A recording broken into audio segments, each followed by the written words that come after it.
Sa interesado lang, inaabot sila yung mahimong Sunday school. Magkaka-auditor siguro sa parokya o napakaiwiin ko din mo mga siman sa mga bata. Ay, pag-abot po sa summer dayon, naabot din sila yung summer school, summer classes na ay ko maghihapon sa atong pagturo. So, dili lang kay summer classes sa ilahang itiguan o ganito buhapon, kundi dapat sila ang pag-develop ng sila ang communication skills, communication talent nila o sa kanilang pagbuhapon dito sa parokya po. Anyway, mga isuon, karon atong isgutan, kini atong isaulog na kapistahan sa Batang Jesus. Kamutan na ta, kabata pa kayo, anak, ngano ka na may atong ihandog, ngano ato ka nang ihandog, ngano gitagaan na ito nagpagtagan, anong tagaan na ito ka pistahan. So, alam ka na itong mga katuliko, mga Kristiyanos, naatay na kong debosyon. Gusto ka ayun siya sa Timog, Pilipinas. Naging sa Cebu, kating Usuga, kating Sikata, sa Tondo, kating Sikata. Ambot lang ka nga ng asa sa Cagayan, sikat ko na sa Cagayan. Hindi kayo ka sinabi na gusto ko din siya sa Cagayan. Pero, hindi na kapistahan, ato siyang ihandog, kay sa kamatuuran nga, ang Diyos, nagpakatao ng Diyos, pamilya na sabta niya ito, naging nubina nato sa kapastuhan. Ang Jesus, ang Diyos, nagpakatao Diyos. Nahimog siyang bata, nahimugso din siya. Tungkol sa pagatiman kaniya siya ng ginikanan, hinakugit siya. Kung karoon, atong isaulog ng iyang pagkabata. Nga, simala po sa unang pagbasa, ipasagot din ito. Na ang Batang Jesus, hindi lang siya kay basta Batang Jesus. Kundi siya maalamong magtatambag. Maalamong magtatambag, Diyos kagamhanan o prinsipe sa pakigdaig. Sunod pasabot nga, bisan todo bata siya, apanaa kaniya ang hulagway.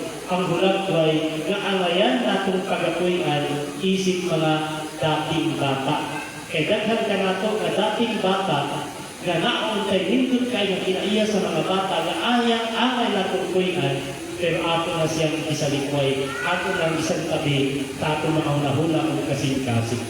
Pero mga isuon, ito sa Tondo, hindi mapugan sa Tondo, nga ang ilahang imahe sa Santo Niño, nagkalandain din ang mga suot na depende sa profesyon na nakakanila. Kaya magsuot o pulis na Santo Niño, kaya magsuot o bombero, kaya magsuot o biyagit na Santo Niño. Kaya sila, tawag natin na sila o kalaboy na Santo Niño. O sa pagkakaroon, hindi sila ng mga hulagway. Subok kayo palandungon na gibawal sa simbahan. Kaya hindi na ng hulagway sa Santo Niño accepted sa atong pagtuo, sa atong simbahan. Tulog kaya ang Santo Niño, naagit siya i-representahan. Mahigong siyang Santo Niño, kana kung ang iyahang hulagway, ang representations, ang symbols, iya sa atong pagtuo. Halimbawa ini,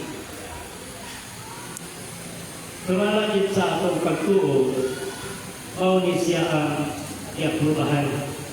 Dahil tulong ang hulagway sa Santo Niño, nag-iaprubahan sa simbahan. Kaya iban din ng mga paswerte-swerte. Hindi wala mang taanang patuo-tuo, wala mang taanang paswerte-swerte ang pagtuo maging ng atong gamiton. Pero ako ginagikonsumta, kaya kakuhay ko ang mga iyong nani. Ikonsumta na ang bisyap, kung saan ka ng bisyap, nagaghan makakihapon tayo mga tao pa doon, gawa pa rin sila makasabot. So yun si bisyap niya, disingin lang ihapon, but do not encourage people. Kaya mga tao, kahit mga mamuhatay, mga negosyante, nagkapaghimo o mga Santo Niño. Yung tayo, suki, palit kang suki, bakit ayaw nga Santo Niño? Pero mga Muslim dahil na mag-iiyak, no? Kaya ay nagbuhatali, nga hindi sila kulitan sa simbahan. hindi sila aprobado, kaya gumawa sila, may negosyo man. Kapag naman sila nabuhat, o mag-negosyo sila anak. Walang ang mga Santo Niño yun, naagit siya, ang mga mamahakan Santo Niño, naagit siya connection sa simbahan to be approved sa simbahan. Kaya kini, naagit siya yung simbahan. Kung sabi niyo nakita sa Santo Niño, sabi niyo nakita agit. Una-una, Wato mula ako sa corona. Kung sa may nagsimbolo sa corona.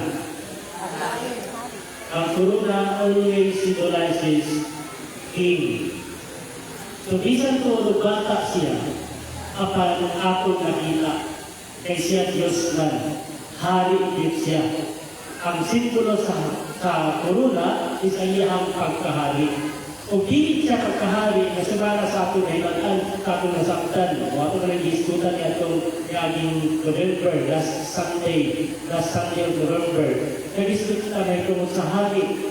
Ang iyang pagkahari is hari sa pagkamapagsalon, hari sa pagkamagihatagon, hari sa pagka-nagdait, or hari sa dugma. Ang kini siya, Dili siya covered, guluran lang siya, wala siya open. Kaya sa corona, ang iyang dingharian is abdi. Abdi ang iyang dingharian. Walang pilit sa mga tao. Makasasala ng hindi makasasala. Ang kagustuhan sa Ginoo, yung malakit din siya, kaapil din siya sa gingharian. Kaya maumangay gusto sa Ginoo. Kasi sinundanan pa lang ang tao, iya din sa Diyos. O nang di siya gusto na mabulag kaniya ang katauhan. O nang iya din kakabigon. O nang si Jesus, ulagwayan siya ang patudalani. Yan naman. Kasama kung gusto ng patudalani? Kasi kanta-kanta naman ng patudalani. Di ba may ganina entrance so. Kung yawan nakasabot, patudalani means magnet, attraction. Kasi ako personally, akong weakness is attractive niya ito sa mga bata. Kaya lang ikay istoryaho ng mga bata, lang ikay ikauban ng mga bata, kaya mga bata, kadaghan ka sa mga bata, mga tinutulog-anon, dan ikay istoryahon, kaya ilang magawa sila ang mga bata, mga tinutulog kayo, isa dito sila ang nakita sila ang magigikanan, ilang isulti. Hindi na sila kapamaka ng mga bata. Wala kayong kumpiyansa. Ipakutap na ako ng mga bata sa mga magigikanan. Usulti lang sila. Wala nakalindot sa bata na kinaiya, attracted tayo sa Mapo diyan gihulag mo sa batubalani na unta kitang tanan, masuyog, kitang maglit, masuyog din siya, o masulog yung tata diyan sa iyahang pagkahari, sa iyahang kingharian. Sunod, kung sa'yo nakita, Papa, Red A, kung sabi kong pasabot ni ini, ito nagisimbolo ni ini, ang batang Jesus, ipanag na naging daan, niya siya mamatay. Siya pakyun. Hindi nga simbolo sa malaan na kapa o kinang simbolo sa iyahang passion and death. Ang iyahang kamatayon. Dugo, kamatayon. Na ang iyahang kamatayon, mauusap ang atong kinabuhi. Ay ang iyahang kamatayon, mauman ang pagluwas kanato sa atong mga sala. Sunod, kung sa'yo nakita, o automatic yun, pag makita natin ni siya, kalibutan din ang musulod sa atong hula-hula.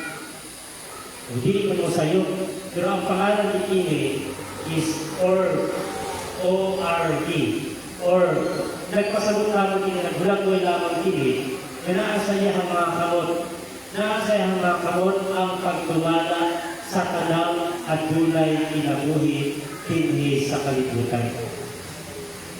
Siya ang nagparagiya na asaya ang mga kamot o nagaling na ng bisag galing bagyo, bisag galing mga sakuna, pag ang Diyos na ang mudikta, mutungan gayon, bisang bagyo, mutungan gayon, kay siya maging ang gidumala.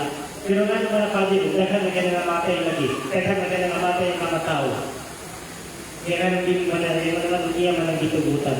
Dahil kahit posibilidad mga isuon, na ang kakay, ano nagkakahitabo kayo sa akong kapilibay, kung kaya kini magpahinundong usap, nga doon na usap punta kita'y responsibilidad, kaya giturulan usap kita niini maong responsibilidad sa pag-atiman sa atong kinaiyahan.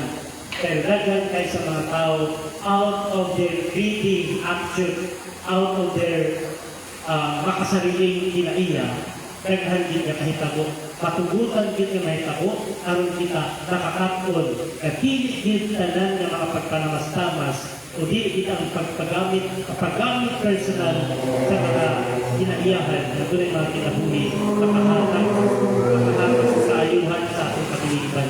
Daghan din yan ang makaguba sa atong kapiliban.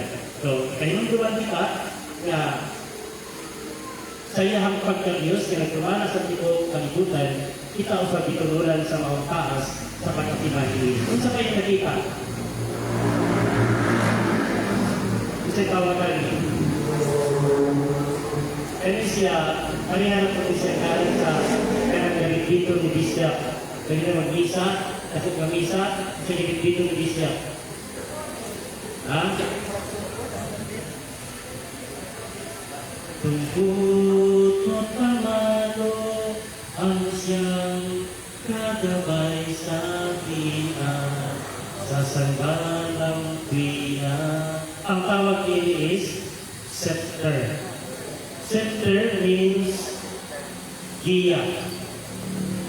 Siya, bisan bata Jesus, pero siya ang mugiya nato. Ang ganyan ipakita ka nato karon ang iyahang pagkabata. Tinaan magiging na kung kanina na naagin kinaiya sa mga bata na pwede natin puwian. Kaya siya pinaagi nila na giyahan kita sa atong pagtuyo. Magiyahan kita sa pagtuyo sa kinabuhi mapauksanon. Kinabuhi walay mga pagdunot, walay mga kasubo. Daghan nato na wala kapuyo sa kinaiyang bata.